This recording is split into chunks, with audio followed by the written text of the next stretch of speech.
kedua. Jadi yang pertama maudunya Allahu Rabbul Alamin. Yang kedua ada dalil qawiyud dalil. Dalil yang kuat. Ma'rifatullah yang benar mesti bersandar kepada dalil yang dalil dan bukti yang kuat yang disediakan Allah untuk manusia dalam berbagai bentuk agar manusia berpikir dan membuat penilaian. Ma'rifatullah yang benar mesti bersandar kepada dalil. Makanya di Islam ayat yang pertama itu Iqra, baca. Di Islam tidak disukai itu. Wala taqfu ma laisa laka bihi ilmun. Jangan mengikuti sesuatu yang tidak ada ilmu tentangnya. Tong tuturut. Nah, mending diturutan. Tong tuturut. Tetep kunaon jadi aya bahasa tuturut mending. Hah? Itu kan ada yang lagi ini ya, lagi nanti nggak bajak sawah. Kan bahasa itu mah tara traktornya, kumunding. Tak geus duhur, nu sajen masa salat, aya nu henteu salat. Si munding ngarobrol, ya, si budak munding teh tataanya ka indungna teh ka bapak. Nah, saya teh teh salat mah nurutan urang cek munding, maka bahasa itu turut.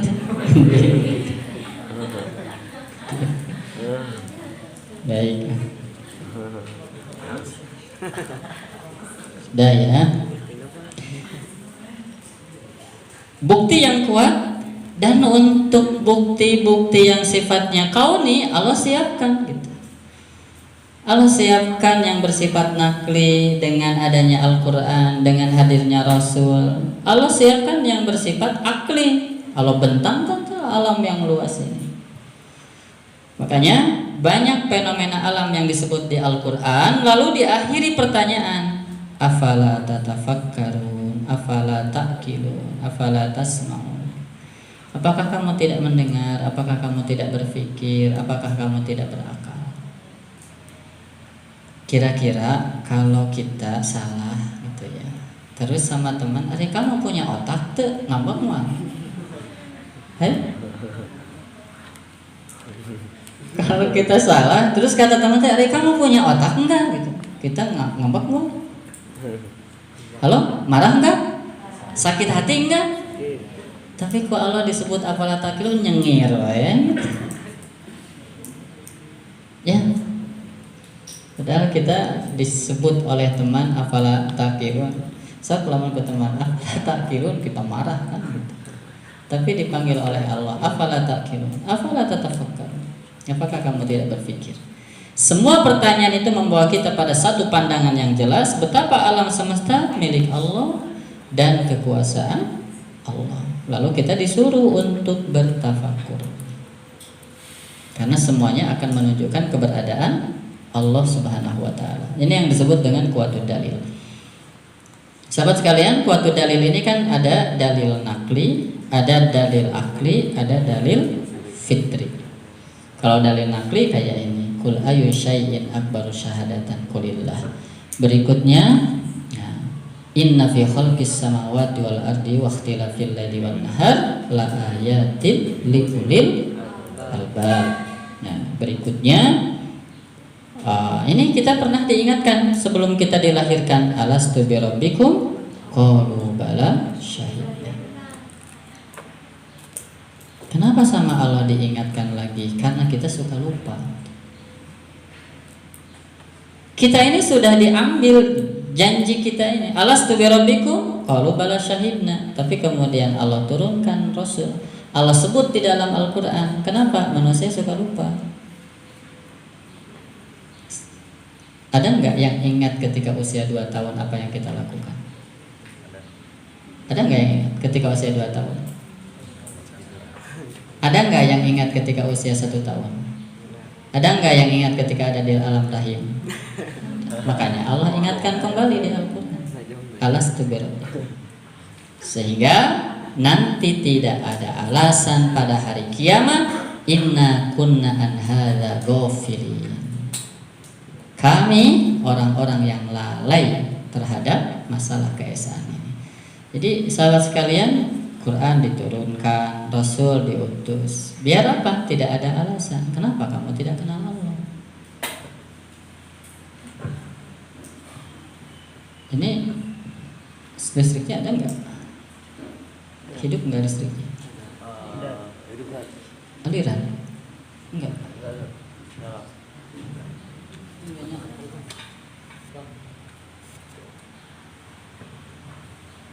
Oke. Nah ini luar biasa nih. Nanti dalil Allah antaqulu yaumal qiyamah inna kunna an hadza ghafilin. Jadi tidak ada alasan. Nanti di akhirat tidak ada alasan. Saya lupa ya Allah, saya tidak ingat ya Allah. Apa nanti alasan kita di hadapan Allah? Quran sudah diturun, Rasul sudah diturun, tapi kan aku tidak bertemu dengan Rasul. Itu di sisi kamu ada ulama, itu teman kamu ada yang suka mengingatkan, itu Al-Quran yang kamu hafalkan. Itu sahabat sekalian. Jadi makanya saya sering ya memberikan alasan. Apapun yang kita kerjakan hari ini adalah untuk hujah kelak di akhirat. Ya, bisiku Allah kayak ditanya. Ya Allah, kau saksikan sendiri, saya sudah mengajaknya, saya sudah mengingatkannya, dan engkau tahu. Selesai. Tapi coba kalau kita tidak mengingatkan.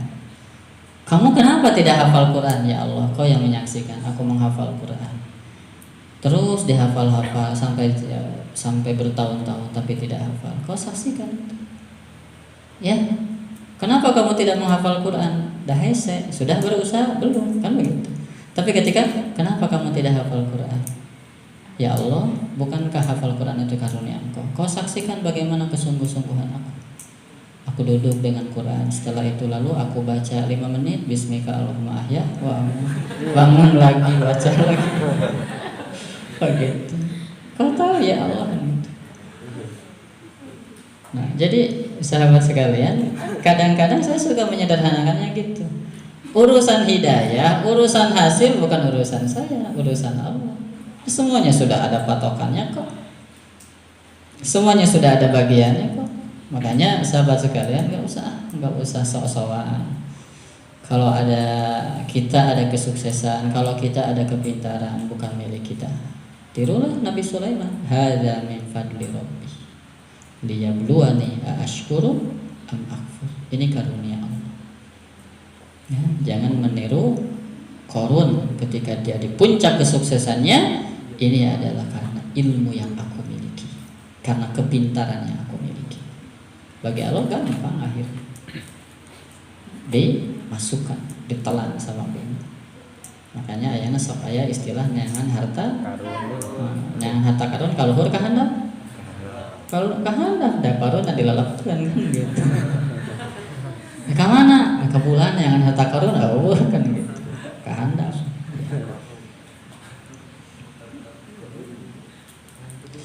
Sekarang masuk ke astimar, buah-buah. Apa yang akan kita dapatkan jika kita mengenal Allah? Jadi sahabat sekalian, saya ingin kita jangan menyepelekan materi ma'rifatullah ini. Karena Allah yang paling agung, maka mengenal Allah adalah pengenalan yang paling agung. Maka mengkaji tentang Allah adalah pengkajian yang paling agung. Apa buahnya? Buah ma'rifatullah adalah meningkatnya iman dan takwa. Raf'ul iman wat taqwa.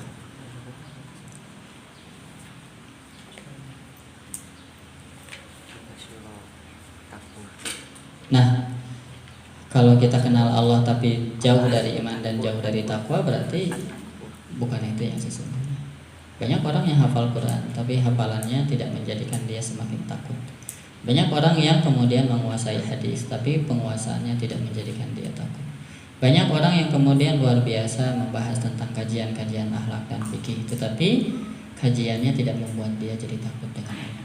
Ilmu yang hebat itu ketika menjadikan dia takwa, ketika menjadikan dia iman kokoh, ketika menjadikan dia takut kepada Allah. Itu ilmu yang manfaat. Ya, kalau ilmu yang hanya menjadikan kita jauh dari Allah karena ingin mendapatkan pujian, kita naudzubillah min dzalik. Satu, ada ketenangan. Alladzina amanu wa tatma'innu qulubuhum bi dzikrillah, ala bi dzikrillah tatma'innul qulub. Apa yang akan kita dapatkan ketika kita mengenal Allah? Satu, at-tumaninah. Ada ketenangan. Hidupnya tenang. Tidak gelisah. Tidak banyak kekhawatiran. Ala inna awliya Allah la khaufun alaihim wa lahum yahzanun alladzina amanu wa kanu yattaqun. Jadi orang yang akan tenang hidupnya, tidak ada kekhawatiran, tidak ada ketakutan dengan masa depan, tidak sedih dengan masa lalu, itu orang yang beriman dan orang yang bertakwa. Dan orang yang beriman dan bertakwa itulah dengan izin Allah nanti akan menjadi kekasih. Jadi kekasih Allah itu kan kalau di surah Yunus cuma 2 kriterianya. Amanu wa kanu yattaqun. Iman, takwa. Kalau ada orang yang istiqomah saja dengan wajib, bisakah dia jadi wali Allah? Bisa. Karena memang wali Allah memiliki derajat yang berbeda-beda. Kalaupun hanya dengan yang wajib saja. Makanya ketika sahabat, ya Rasul, saya mah hanya sholat 5 waktu, puasa Ramadan, halal dihalalkan, haram diharamkan, walam azid syai'an, aku tidak menambah yang lain. Adkhulul jannah. Apakah aku masuk surga? Apa kata Rasul? Ya, kamu masuk surga. Sholat 5 waktu, puasa Ramadan, yang halal dihalalkan, yang haram diharamkan, halal dikerjakan, haram dijauhi, masuk surga. Meskipun dia tidak sholat sunnah, meskipun dia tidak puasa sunnah. Karena surga memang bertingkat-tingkat, ya. Berapa tingkat surga? 100 tingkat. Satu dengan yang lain seperti bumi dan langit. Ya, dan makanya jangan takut kayak di surga pas sedap-sedap. Kan ada yang diajak ngaji, ayo kita ngaji. Atau lamun ngaji kabeh mangke cenah di surga pas sedap-sedap. Emang surga teh tahunya ala bi dzikrillah tatma'innul qulub. Jadi sahabat sekalian, nih apa buah ma'rifatullah yang pertama? Tenang.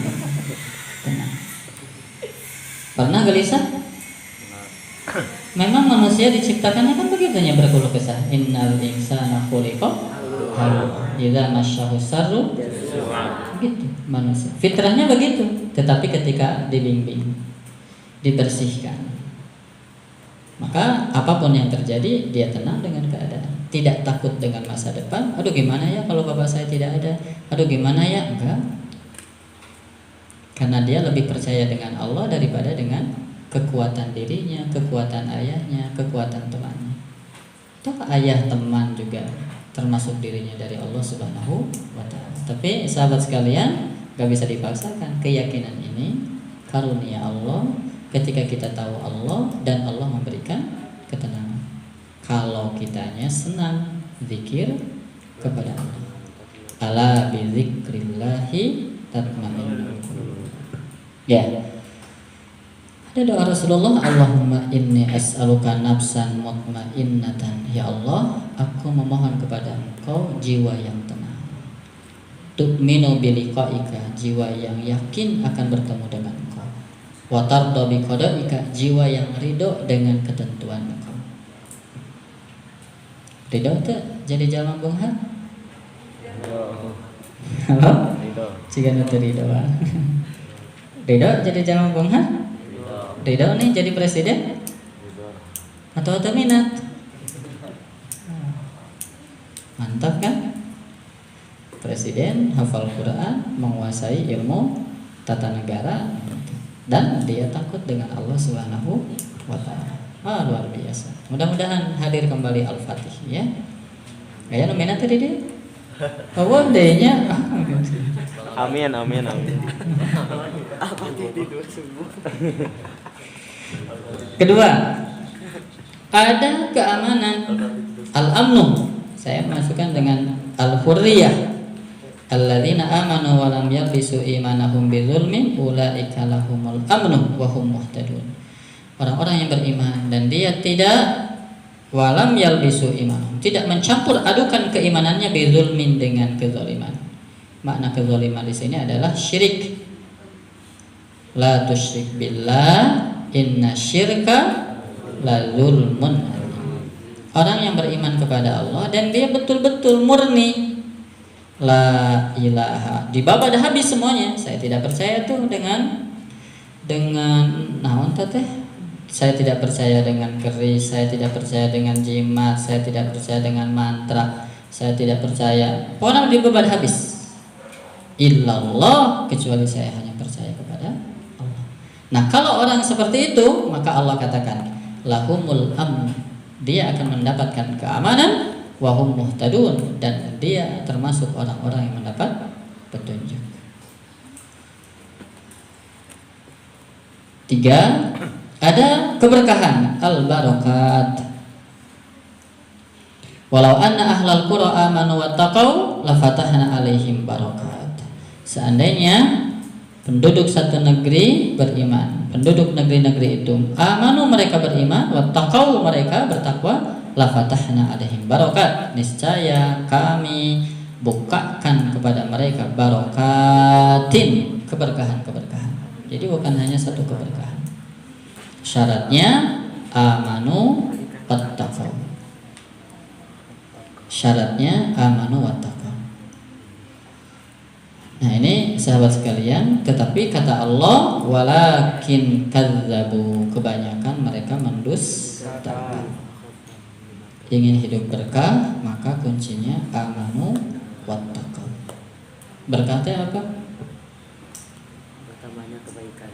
Bertambah dalam kebaikan. Karena bisa jadi kebaikan kita itu sakit, bisa jadi baik, sehat baik. Bagi orang yang beriman itu tidak ada sesuatu yang tidak baik. Semua yang Allah tentukan bagi orang yang beriman adalah baik. Ajaban li amril mu'min inna amrahu kullahu khair. Seluruh urusan orang beriman itu baik. Kira-kira sakit itu baik tidak? Baik. Halo? Baik. Baik.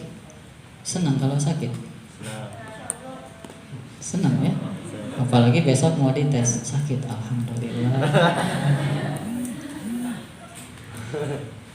Tidak ada ketentuan Allah yang tidak baik bagi orang yang beriman. Laisa li ahadin illa lil mu'min. Gak ada nih bagi seorang pun kecuali untuk orang yang beriman. Sakit itu kan bisa menghapus dosa. Kira-kira dihapus dosa baik? Ketika sakit, kira-kira biasanya kita lebih dekat dengan Allah, merasa dekat, lalu banyak berzikir kepada Allah, menyebut nama Allah. Biasanya di waktu sehat, di waktu sakit. Halo? Biasanya kalau ingat mati itu di waktu sakit, di waktu sehat. sakit. Nah, ingat mati bagus tidak? Bagus. Menyebut nama Allah bagus tidak? Lamun keur sakit, kira-kira rek maksiat moal, ngobrolkan batur moal, komo sakit atau sakit gigi, gitu ya. Ketika sakit berhenti dari maksiat, ketika sakit bertambah pahala dengan kesabaran, ketika sakit ada doa teman-teman, ketika sakit berkumpul dengan keluarga, benar nggak? Nah, Jadi naon sih gorengna sakit? itu sakit. Kenapa kita jadi berkeluh kesah dengan sakit? Padahal Allah sedang memberikan kebaikan. Dan belum tentu kita sehat itu lebih baik. Sahabat, kalau memang kita ini sudah dicintai oleh Allah, maka setiap takdir Allah pasti jadi berkah.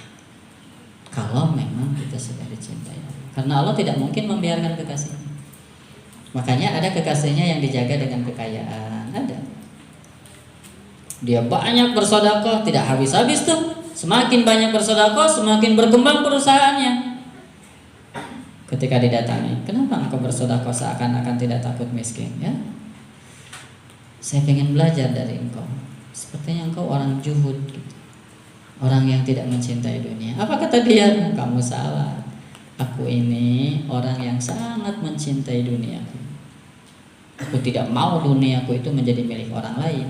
maka aku titipkan di pesantren, maka aku titipkan di anak yatim, maka aku titipkan di masjid, maka aku titipkan di panti asuhan.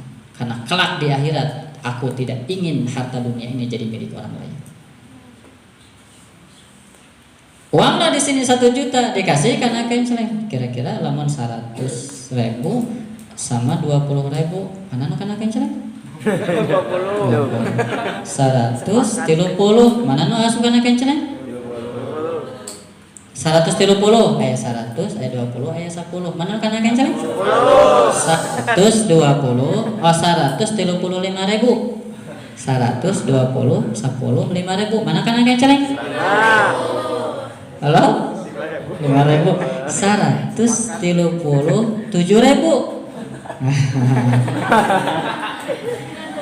halo? 120 10 5.000 2.000 mana nu kana kenceleng? 2.000 Sepakat ini. 2.000 Sahabat sekalian, harta yang ada di saku kita, harta yang disimpan di bank kita belum tentu menjadi milik kita. Tapi harta yang diwakafkan, harta yang disodakohkan, harta yang dipakai menolong orang, itu pasti menjadi milik kita. Nah, itu sahabat. Jadi ada orang yang dijaga sama Allah itu dengan kekayaannya, karena Allah cinta dengan dia. Tapi ada juga orang yang dijaga oleh Allah itu lewat kemiskinannya. Allah nggak kasih dia takwa, Allah nggak kasih kaya dia. Wah, luar biasa kerjanya, luar biasa usahanya, luar biasa ide-idenya, tapi miskin, wah gitu. Kenapa? Allah sayang sama dia, karena Allah tahu saya tamat diberi duit saeutik ge geus tara ka masjid. Boga duit we 1 juta langsung ke Pangandaran. Gitu. Aya nu kitu. Teu boga duit cicing we itikaf di masjid gitu nya. Geus beres dagang. Adan, loba-loba langsung disimpan teu sieunnan leungit deui. Rodana teu sieunnan leungit gitu. Allah jaga. Ada orang yang dijaga itu dengan kemiskinannya karena Allah tahu dia tidak siap dan dia tidak sanggup dengan banyak uang. Jadi jangan mendahului Allah. Kita ini ingin matang pada waktunya.